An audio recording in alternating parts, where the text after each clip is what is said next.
안녕하세요. 오늘도 사연살롱을 찾아주셔서 감사합니다. 저는 40대 후반의 여성이에요. 얼마 전부터 살롱에 열렬한 팬이 됐어요. 많은 이야기를 듣다 보니 제가 겪었던 일도 이야기할 수 있는 용기가 생겼네요. 그래서 오늘은 제 이야기를 해볼까 해요. 저는 어릴 적에 꽤 좋은 환경에서 자랐어요. 아빠가 대기업 높은 직책에 계셨기 때문에 정말 남부러울 것 없이 살았죠. 초등학교 때도 저는 엄마와 외식을 하러 꽤 화려한 레스토랑에 가곤 했거든요. 저는 좋은 부모님 밑에서 누릴 수 있는 건 다 누리고 엄마의 열성으로 학교 공부뿐 아니라 영어회화 과외나 피아노, 미술 같은 것도 배웠어요. 엄마는 원래 악기 연주하는 사람들이 많이 부러우셨대요. 그래서 저한테 피아노뿐 아니라 첼로를 배우게 하셨어요.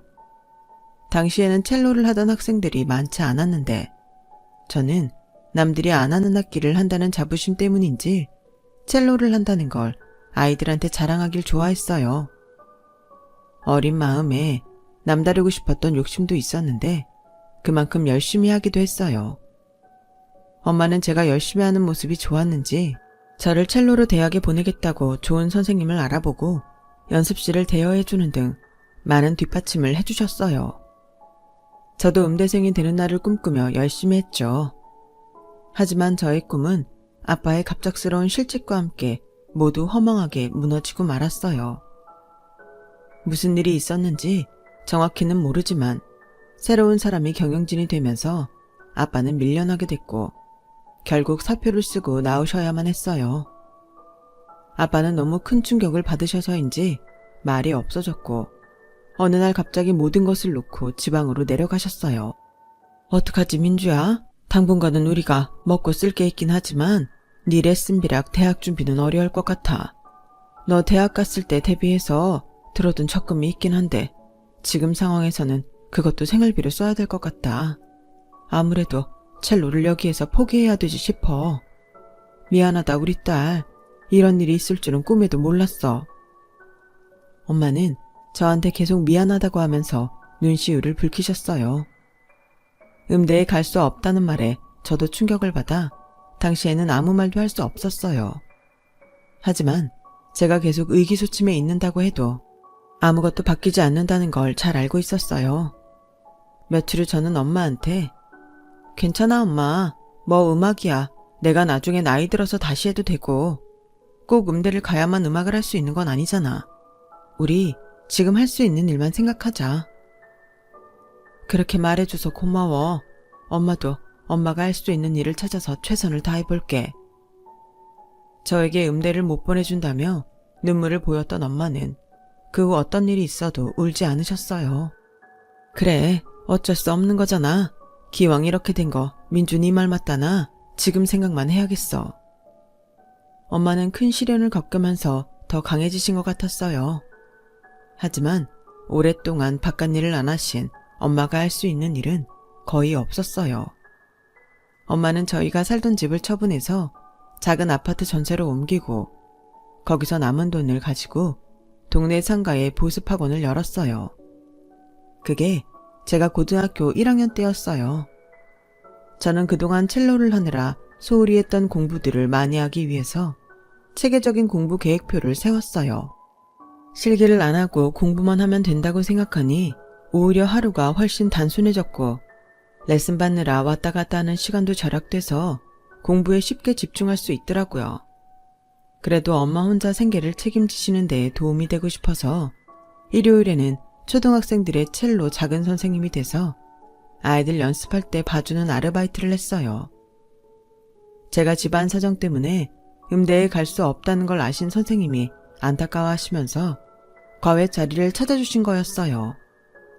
어릴 때부터 기초부터 제대로 배웠던 저였기에 어렵지 않게 어린 아이들 연습하는 걸 가르칠 수 있었죠. 엄마는 보습학원을 운영하시느라 신경을 많이 쓰셨어요. 아침 일찍 나가서 밤늦게 들어오시며 열심히 하셨죠.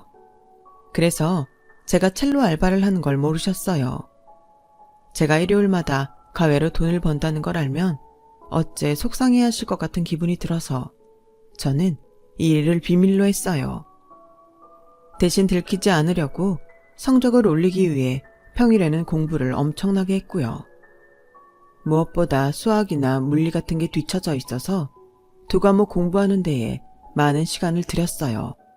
대신 저는 영어나 제2외국어는 따로 공부하지 않아도 될 만큼 많이 습득이 되어 있어서 거기서 시간을 벌었네요. 그래도 공부 잘하는 애들은 고등학교 과정을 끝내고 온 아이들도 많아서 그걸 따라잡는 데에는 정말 많은 노력과 시간이 필요했어요.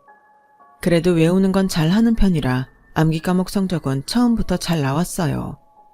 수학과 과학 과목은 1학년 때에는 아무리 해도 성적이 오르지 않더니 2학년 때부터는 점점 오르기 시작하더라고요.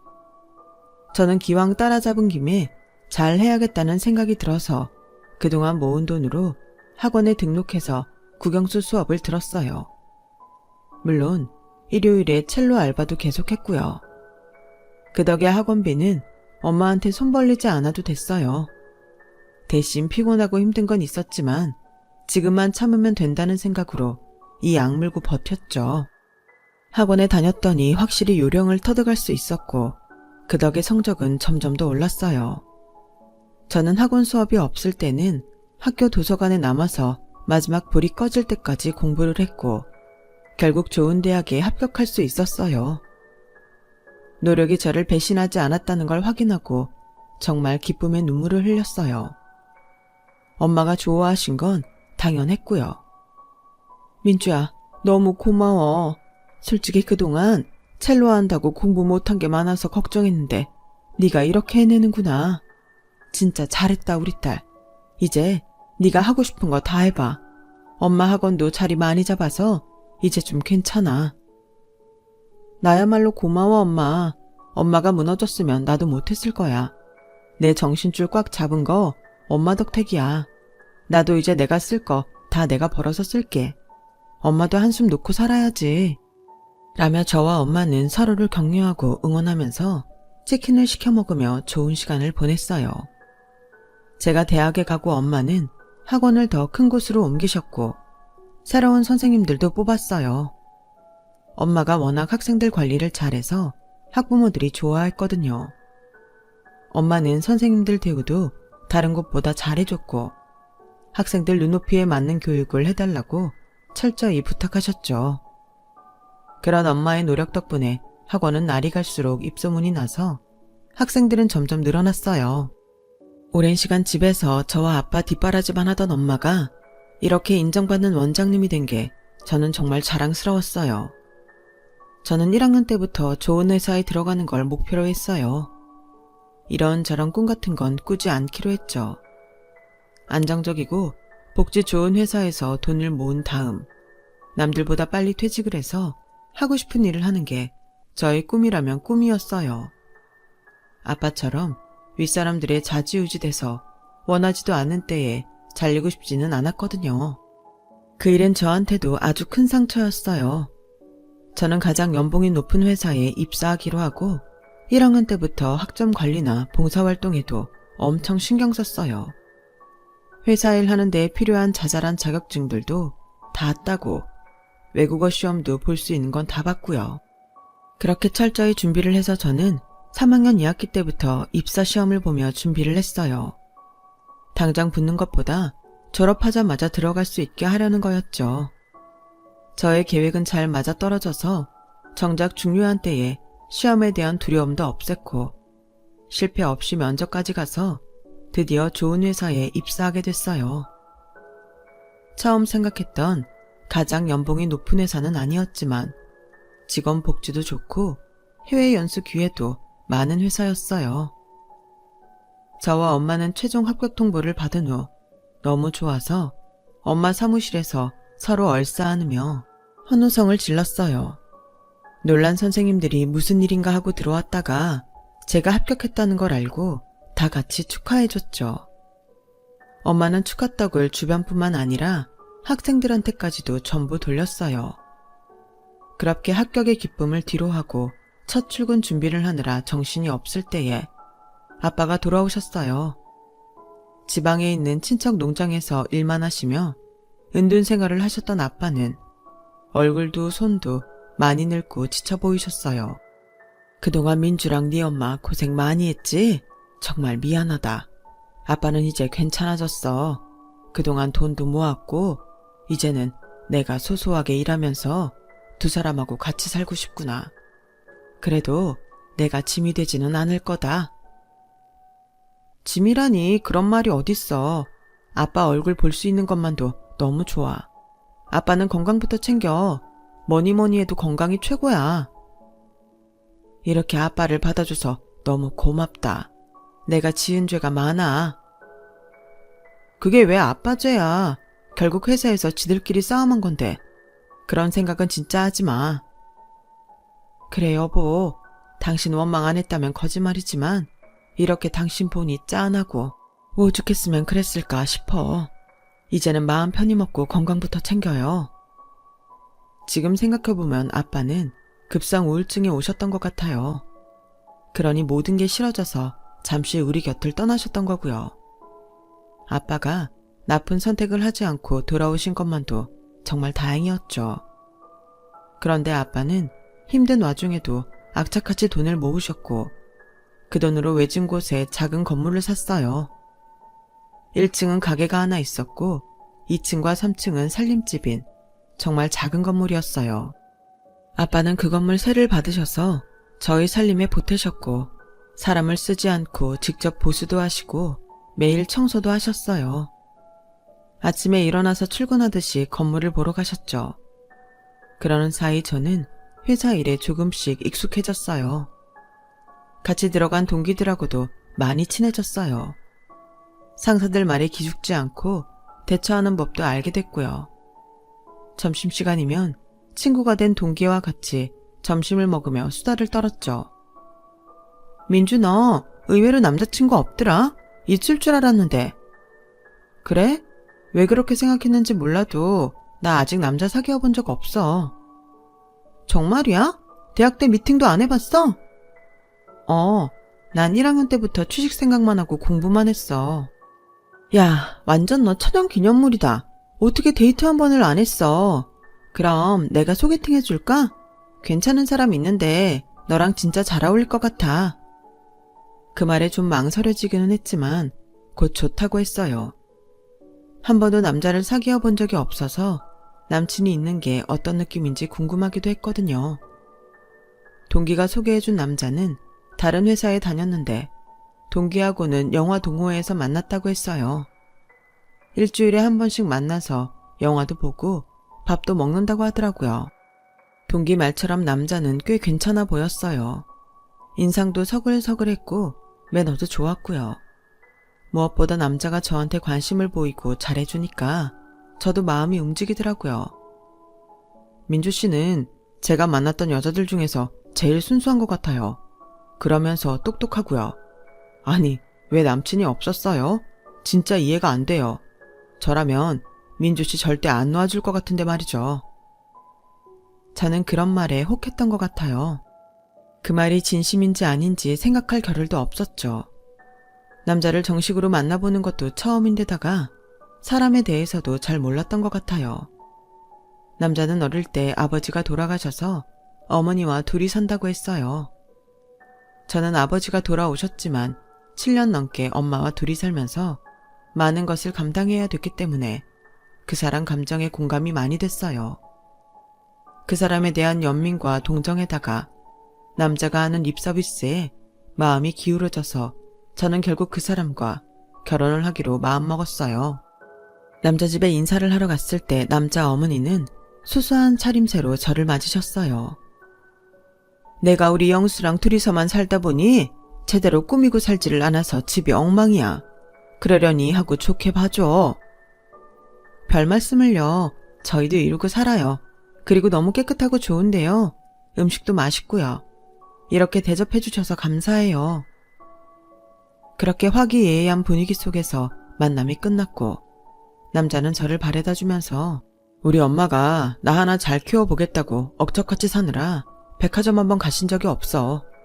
이제는 내가 어엿한 사회인이 됐으니 엄마한테 좋은 것만 해드리고 싶어. 그래, 부모님들 고생하신 거 생각하면 왜 안 그렇겠어?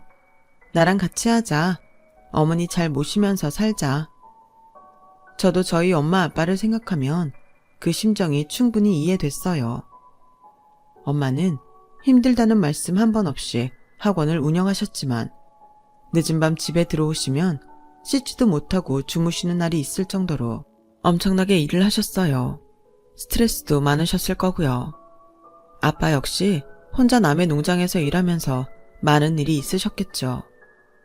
그런 게 남자의 어머니와 겹쳐 보였고 저는 남자 어머니가 안 됐어서 몰래 용돈을 보내드리기도 했어요. 그렇게 몇 번 용돈을 보내다 보니 어느새인가 매달 용돈을 드리는 게 당연하게 됐고 이제는 남자 어머니가 당연하게 저에게 요구하는 지경까지 왔어요. 저는 남자 어머니가 돈을 보내달라고 문자를 하거나 전화를 하면 좋은 게 좋다는 생각에 보내곤 했죠. 그런데 언젠가는 한 달에 100만 원도 넘게 보냈더라고요. 이건 좀 과한 거 아닌가 하는 생각도 들었지만 그래도 우리 엄마 같은 마음에 아까운 줄 몰랐어요. 부모님 선물을 살 때도 남자 어머니 선물도 같이 샀고요. 아직 양쪽 집안이 만나지도 않았고 정식으로 날짜를 잡진 않았지만 그 남자와 당연히 결혼할 거라고 믿었기 때문에 남자 어머니를 이미 시어머니처럼 생각하고 잘했어요. 남자는 그 즈음 회사 일이 갑자기 바빠졌다고 해서 저희 집에 인사 오는 걸 계속 미루고 있었어요. 상견례 날짜는 남자가 인사 온 후에 잡기로 했고요. 그러던 어느 날 남자 어머니가 저한테 전화를 하셨어요. 친구들이 코에 바람 좀 넣자고 동남아 여행 가자는데 나는 해외를 나가본 적이 없어서 어떻게 해야 되나 궁금해서 전화했어. 준비할 것도 같이 샀으면 좋겠고. 네, 어머니. 당연히 같이 가드려야죠. 어디서 뵐까요? 저는 그날 퇴근 후 바로 남자 어머니를 백화점에서 만났어요. 남자 말로는 어머니가 백화점도 안 가봤다는데 유명 백화점들 어디에 뭐가 입점해 있는지 전부 꿰고 있더라고요. 뭐 아들들이야. 다 크면 엄마가 어떻게 지내는지 무심할 수도 있으니까 그 사람이 어릴 때 기억으로만 엄마를 생각했나 보다 하고 넘어갔죠. 저는 남자 어머니가 이끄는 대로 여러 백화점을 돌면서 제 카드로 여행에 필요한 물건들을 전부 사고 그 외에 옷이랑 선글라스, 모자도 사서 어머니한테 드렸어요. 아유, 고마워. 내가 촌스러워서 이런 걸 해봤어야지. 덕분에 아주 폼나게 놀러갔다 올 수 있겠다. 그런데 내가 이렇게 받아도 되나 모르겠네. 우리 영수가 알면 민주한테 받기만 했다고 뭐라고 할 텐데. 안 그래도 평소에 선물 많이 받는다고 나보고 뭐 좀 하라고 했거든. 근데 내가 요새 젊은 사람들 뭘 좋아하는지 몰라서 준비를 할 수가 있어야지. 괜찮아요, 어머니. 걱정하지 마세요. 영수 씨한테는 제가 사드렸다고 말씀 안 하시면 되죠. 내가 진짜 며느리 복은 제대로 들었나 보다. 어쩌다 내가 이런 복덩이를 만났을꼬? 남자 어머니는 좋아하며 집으로 돌아갔고 저는 다시 백화점으로 가서 엄마 옷도 샀어요. 엄마한테 잘 어울릴 것 같은 옷을 받았거든요. 너 요즘 돈을 많이 쓰는 것 같은데 그렇다고 네 걸 사는 것도 아니고 영수 어머니 뭐 해드릴 때 엄마 아빠 신경 쓰여서 돈 더 쓰는 거지. 그러지 마. 엄마 아빠는 알아서 해. 이런 돈 쓰지 말고 너 갖고 싶은 거 사. 나 내가 갖고 싶은 것도 다 사니까 너무 마음 쓰지 마. 그리고 돈은 이런 데 쓰라고 버는 거잖아.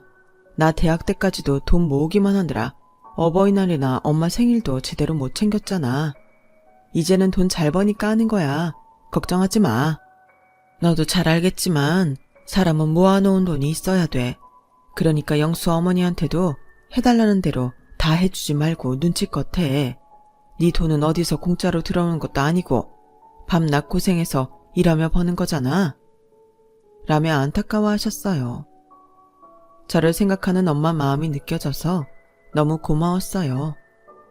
역시 엄마밖에 없구나 싶기도 했고요.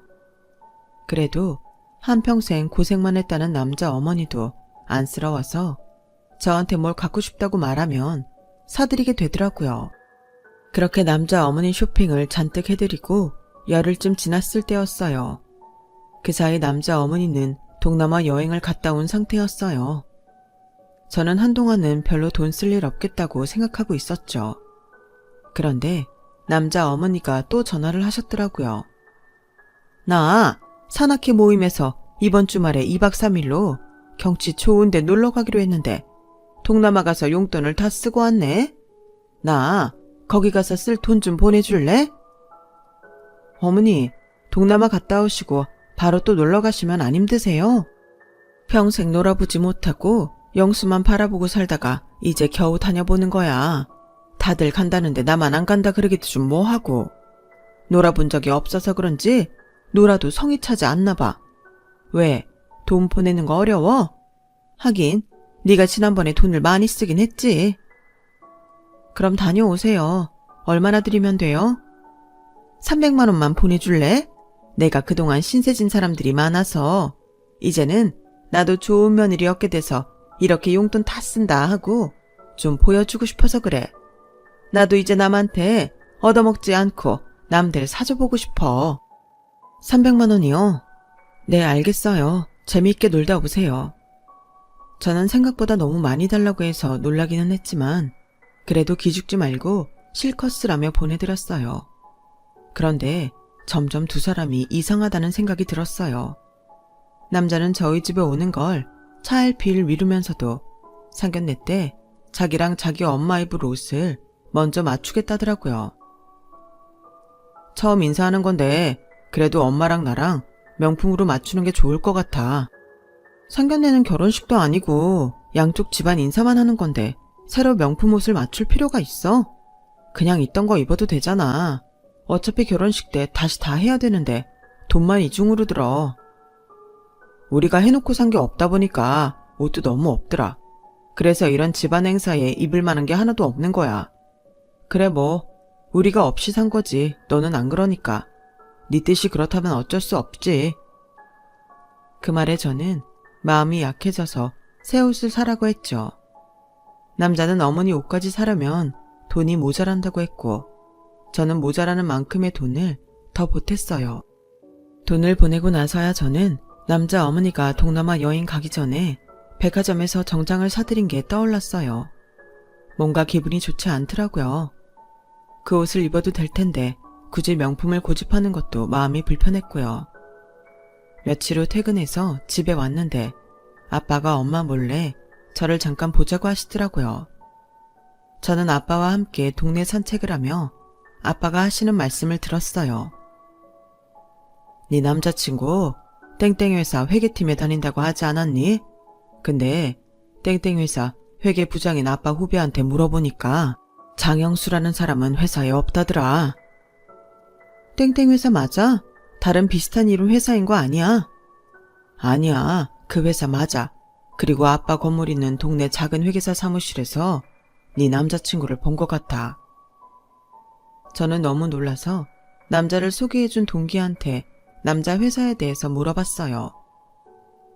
우리 동호회에서 땡땡 회계팀 다닌다고 해서 그렇게 알고 있어. 뭐 회사 이야기도 곧잘 하던데? 우리야 그 회사에 안 다니니까 그런가 보다 하고 들었는데 왜 그래? 저는 고민 끝에 아빠가 그 남자를 본 것과 그 회사 회계팀에 남자가 없다더라는 이야기를 했죠. 동기는 너무 놀라며 말했어요. 안 그래도 그 사람 동호회에 안 나온 지 좀 됐어. 거의 4개월쯤 된 것 같은데 내가 괜한 사람을 소개했나 보네. 혹시 뭐 돈을 빌려주거나 중요한 일 같이 한 거 아니지? 난 그저 가볍게 만나라고 소개한 건데 더 잘 알아봤어야 됐나 봐. 미안해하는 동료에게 저는 괜찮다고 했어요. 정말 이런저런 많은 생각이 들더라고요. 혹시 말 못할 사정이 있어서 저희 집 인사 오는 걸 미루는 건가 걱정을 하기도 했어요. 그런데 자꾸 저한테 그 어머니나 남자가 이런저런 이유로 돈을 가져가던 게 아무래도 찜찜했어요. 그래서 큰 마음을 먹고 땡땡회사 회계팀에 전화를 했죠. 회계팀에 장영수 대리님 부탁할게요. 장영수요? 저희 팀에 장영수라는 대리는 없는데요. 혹시 다른 팀하고 헷갈리신 거 아닌가요? 아, 그런가 보네요. 실례했습니다. 저는 당황스러운 마음을 애써 감추고 서둘러 전화를 끊었어요. 그리고 회사를 하루 연차내어 아빠 건물이 있는 동네에 갔죠. 그 건물에서 나오는 사람들을 지켜봤어요. 점심시간이면 어떻게든 지나가는 걸 볼 수 있겠다 싶어서 그 시간에 가서 아빠 관리실 안에 있었어요. 그랬더니 정말 그 남자가 사람들하고 지나가더라고요. 저는 모자를 푹 눌러쓰고 나와서 남자 뒤를 따라갔어요. 그랬더니 같이 가던 한 남자가 장영수 씨, 여자친구 이름이 뭐랬지? 저번에 같이 와서 점심 먹었잖아. 박연정이요. 몇 번을 말씀드려요. 그래 맞아 연정씨. 청순하고 이쁘더라. 어떻게 그런 사람을 만났대? 대학 후배라 알고 지낸 지 좀 돼요. 언제 결혼해? 곧 한다고 하지 않았어? 뭐 할 때 되면 하겠죠. 다들 제 결혼식 꼭 오세요. 곧 청첩장 돌릴 겁니다. 저는 따라가기를 그만두고 돌아서 아빠 건물로 향했어요. 기가 막히고 화가 나고 억울하고 정말 미치겠는 거예요. 저는 박연정도 아니고 그 남자가 땡땡 회사에 다니는 줄 알았기 때문에 저 회계사무소에 가서 인사를 한 적도 없어요. 너무 화가 나서 아빠 건물에 갔는데 아빠가 마침 자리를 비우셨더라고요. 한 30분쯤 기다리니 아빠가 오시는데 뒤에 바로 남자가 자기 사무실 사람들하고 오더라고요. 아빠는 건물 청소할 때 쓰려고 쓰레기 봉투랑 청소 도구를 사가지고 오시더라고요. 바로 가서 받으려다가 남자 때문에 못 나가고 있는데 아빠는 아직 건강이 완전히 회복되신 게 아니라 천천히 걷고 계셨어요. 그런데 남자 무리가 아빠 뒤를 따라오듯 걸어오더니 남자가 갑자기 짜증을 내며 아빠 어깨를 밀치면서 나오더라고요. 아 진짜 노인네가 기운 없으면 나다니지를 말든가. 사람 다니는 길목을 막고 우물쭈물하고 있으면 어떡해. 할아버지 저 건물 청소하지. 그 나이 먹도록 뭘 했으면 저런 데서 청소나 하고 있어. 그러니 마누라도 자식들도 쪽팔리니까 안 찾아오겠지. 그러자 남자 사무실 사람들은 킥킥거리며 남자와 함께 자기네 사무실이 있는 건물로 들어가더라고요. 남자는 아빠가 허름한 옷을 입고 청소를 한다고 무시하는 거였어요.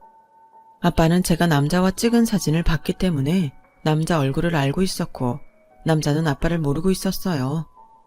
저는 남자 일행이 건물에 다 들어간 후 아빠 앞에 나왔어요. 아빠, 정말 미안해. 내가 사람을 잘못 봤어. 아니 어떻게 저 따위로 볼 수 있지? 그게 왜 네 잘못이야? 속이는 사람 잘못이지. 속이는 사람은 작정하고 달려들기 때문에 웬만해서는 눈치 못 채. 그래도 결혼 전에 알게 된 게 어디냐. 이거 다 액땜이라고 생각하자꾸나. 저는 남자와 그 어머니한테 너무 심한 배신감을 느꼈고 화를 도무지 참을 수가 없었어요. 제가 엄마처럼 생각했기 때문에 남자 어머니한테도 잘했던 건데 두 사람은 그런 제 마음을 이용했던 거니까요. 언제나 제가 돈 많이 쓰는 걸 미안해하는 엄마한테나 더 잘할 걸 하며 얼마나 후회를 했는지 몰라요. 엄마, 내가 진짜 멍청한 짓을 했어. 엄마가 돈 너무 쓰지 말라고 할 때 그 말을 들었어야 됐는데 이럴 줄 알았으면 엄마한테나 더 잘할 걸. 내가 대체 무슨 헛짓거리를 한 건지 모르겠네. 이렇게 착한 내 새끼한테 그 작자들이 무슨 짓을 한 건지. 그리고 엄마는 괜찮아. 엄마도 돈 버는데 뭘 나한테 더 쓰려고 해.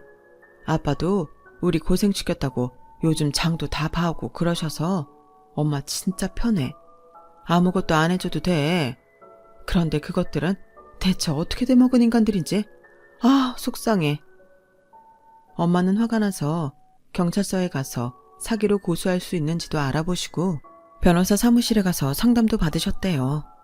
하지만 그 사람들이 저한테 사기를 쳤다는 게 확실히 물적 증거로 남아있지 않아서 알 수가 없다며 그 남자가 만난다는 여자가 증언을 해주면 혹시 모르겠다고 했어요. 저는 이 일을 어떻게든 마무리해야겠다 싶어서 남자한테 어머니랑 함께 나오라고 했어요. 나 회사에서 인센티브 받아서 식사 같이 하고 싶어서 그래. 그러고 특급 호텔 레스토랑으로 오라는 말을 했죠. 그 말에 남자는 말투가 붕 뜨며 태도가 확 바뀌는 게 느껴졌어요. 표정도 계속 싱글벙글이더라고요. 또 지도 안 들이고 지내모자 비싼 거 먹을 수 있다는 생각에 기분이 좋았던 것 같더라고요. 그러고 집에 왔더니 남자 어머니가 전화를 했지 뭐예요. 얘, 나 그날 신고 갈 구두가 없는데 구두 살 돈 좀 보태줄래? 내가 너무 없이 살다 보니 구두가 다 너덜너덜하지 뭐니? 어머니, 저번에 저랑 백화점 가셨을 때 산 구두는요? 아, 그거? 그래, 그게 있었네. 근데 그거는 너무 비싸서 아깝기도 하고 막 신고 다니기는 좀 그런데 그것보다 좀 금 낮은 걸로 하나만 사주면 좋겠다, 얘. 네, 그럼 어머니가 먼저 사세요. 제가 레스토랑에서 어머니한테 돈 드릴게요. 그런데 어머니, 원래 결혼할 때 시댁에서 며느리한테 명품 핸드백 선물하잖아요. 저 그거 미리 사주시면 안 될까요? 실은 조금 있으면 동창회가 있는데 저 결혼 전이니까 남친 어머니한테 선물 받았다고 자랑하고 싶어서요. 얘, 내가 돈이 어딨니? 맨날 집에만 있는 사람인데 영수가 주는 돈 모자라서 네가 나한테 주잖아. 영수씨 카드로 계산하세요, 어머니. 어차피 나중에 저희가 갚아 나갈 거잖아요. 아, 그렇지. 결국 네가 갚을 거긴 하지. 그래도 영수한테 카드 달라기가 좀 그런데 꼭 그걸 갖고 싶니? 네, 어머니. 저도 애들한테 시댁에서 좋은 거 받았다고 자랑하고 싶어서요. 어머니도 친구분들 만나셔서 며느리감이 사줬다고 자랑하셨다면서요. 제 마음도 똑같거든요. 영수씨 걱정은 마세요. 제가 잘 이야기할게요. 그렇게 저는 비싼 명품백 하나를 받아냈어요. 그리고 같이 밥 먹기로 약속한 날이 됐어요. 레스토랑에 가니 남자와 남자 어머니는 벌써 와서 자리에 앉아 있더라고요. 하지만 두 사람은 곧 제 뒤에 따라온 엄마 아빠를 보고 놀라서 어쩔 줄 몰라 했어요. 게다가 엄마 아빠는 진짜 비싼 최고급으로 머리끝부터 발끝까지 쫙 빼입고 나오셨거든요. 그걸 본 남자 어머니는 눈이 휘둥그레지더라고요. 어머, 이렇게 다들 나오시는 줄 알았으면 저희도 더 준비를 하는 건데 얘, 미리 말 좀 해주지 그랬어. 남자는 긴장을 해서 아빠 얼굴도 제대로 못 쳐다보고 허리를 깊이 숙여 인사를 했어요. 안녕하십니까, 장인어른. 처음 뵙겠습니다. 이렇게 멋진 분을 장인어른으로 만나게 돼서 영광입니다. 앞으로 친아버지처럼 생각하고 따르겠습니다. 자네가 왜 날 처음 보나? 이미 우리 만났고 자네는 나한테 마누라랑 자식도 외면한 노인네라고 하지 않았어? 남자는 그 말에 놀라서 그제야 아빠 얼굴을 쳐다봤어요. 처음에는 갸우뚱하더니 점차 아빠를 알아보고 말 그대로 얼굴이 백지장처럼 하얘지더라고요. 이제 알아봤어? 얼마 전에 영수씨가 노인네가 우물쭈물 돌아다니지 말라고 했잖아. 바로 그분이야. 우리 아빠.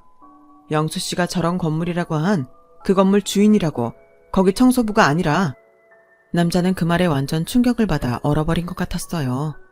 남자 어머니는 자기 아들이 실수했다는 걸 깨닫고 연신 허리를 굽히고서 손바닥을 비비더라고요. 영수가 좀 실수를 했나 봐요. 근데 아마 그때 복장이 좀 그러셨나 봐요. 청소하는 사람인 줄 알고 말을 좀 잘못한 것 같은데 너그라이 봐주세요. 청소하는 사람한테는 함부로 해도 됩니까? 사람이라면 어떤 일을 하던 자기보다 윗사람한테는 예의를 갖추는 게 도리죠. 그리고 자네는 그것만 실수한 게 아니잖아. 라고 말하자 남자 어머니는 짜증스럽게 뭘 갖고 그러시는지 모르겠지만 너무 예민하신 것 같네요. 실수라고 말씀하셨는데 실수라는 걸 아시면 봐줄 줄도 좀 알아야 어른이죠. 말은 실수라고 했지만 도저히 실수 같지 않아서 말이죠. 민주야, 그 아가씨 여기로 오시라고 해라. 박연정 씨, 이리로 오세요. 제 말에 박연정이라는 여자가 저희 앞에 나타났고 여자를 본 남자와 그 어머니는 입을 쩍 벌리더니 서로를 쳐다보고 아무 말도 못하더라고요. 박연정 씨가 이 사람 일하는 회계사 사무소에 가서 거기 사람들이랑 점심도 먹고 인사도 했죠. 네, 그랬어요. 저는 이 사람하고 결혼할 거라고 믿어서 거기에 인사하러 갔다고요. 그랬다는데 영수씨? 영수씨 회사는 땡땡 회사도 아니고 아빠 건물 근처에 있는 작은 회계사 사무소이고 결혼할 상대도 내가 아니고 여기 언정씨라는데? 있지. 이거 다 그럴 만한 사정이 있어서 그랬어. 민주야, 제발 내가 하는 말 듣고 여기 연정의 말 듣지 마. 난 이미 연정 씨한테 다 들었어. 연정 씨한테도 어머니 힘들었다고 돈 많이 뜯어냈다며? 내가 영수 씨 회사가 이름 없는 회계사 사무소라고 뭐라고 하는 게 아니야. 이거는 신뢰의 문제잖아. 영수 씨가 한 게 사기가 아니면 뭐야? 사기라니, 그건 말이 너무 지나치잖아. 나는 그저 언제 연정이를 정리해야 되나 그걸 보고 있던 건데. 그러자 연정 씨는 그 자리에서 울음을 터뜨렸어요. 저하고 결혼한다고 며느리 덕 보고 싶다고 맨날 저한테 전화해서 100만 원, 200만 원 가져갔는데 엄마 힘들게 살았다고 잘해주고 싶다고 해서 지난 어버이날에도 호캉스 시켜드리고. 연정 씨는 말을 다 잊지 못하고 그 자리에 앉아서 울었어요. 저는 남자 어머니와 명품 핸드백 살 때 했던 대화를 녹음해 놓았죠. 그 녹음 내용을 그 자리에서 틀었더니 연정 씨는 더 크게 소리를 내어 울었어요. 주변에서는 무슨 일인가 해서 다들 수근거렸고요. 장영수 씨, 그리고 어머니, 사람들이 그렇게 바보 같아요? 언제까지 속일 수 있을 거라고 생각했는데? 남자와 그 어머니는 어쩔 줄 몰라 했어요. 얘야, 민주야, 그런 거 아니야. 저 애랑은 정리하려는 중이었어. 그러니까 우리 말을 들어. 어머니도 사람이 그러면 안 되죠. 저한테는 돈도 없고 놀아본 적 없어서 다 해보고 싶다고 했잖아요. 근데 엄청 사치스럽게 돈 쓰고 다니셨던데요. 저랑 연정 씨한테 뜯어낸 돈으로요. 그러니 아들도 정신 못 차리고 적골아지 아니겠어요? 남자 어머니도 남자도 그게 아니라며 계속 변명하려는데 아빠가 나서서 말씀하셨어요.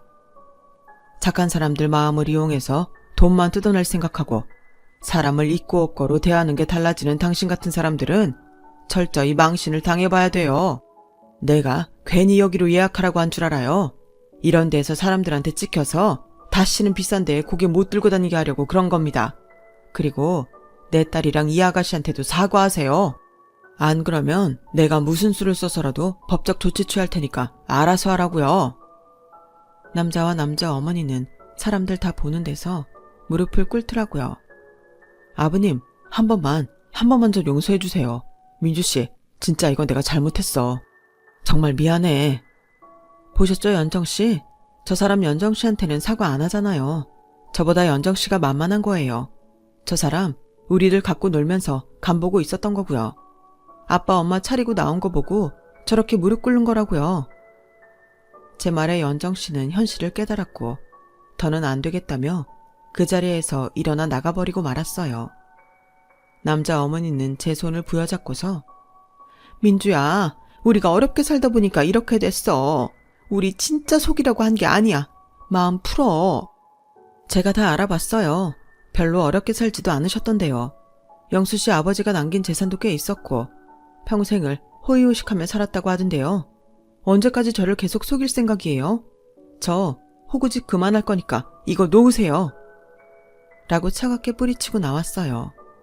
남자는 그 여자와 헤어지고 나와 결혼하려고 했다며 몇 번이고 잘못했다고 싹싹 빌었어요. 하지만 아빠한테 그런 걸 뭘 잘못했는지 모르는 것 같았고 너무 많은 걸 속여서 이미 신뢰를 할 수 없는 상태였어요. 아빠가 그 동네에서 남자를 알아본 건 정말 하늘이 도운 거였어요.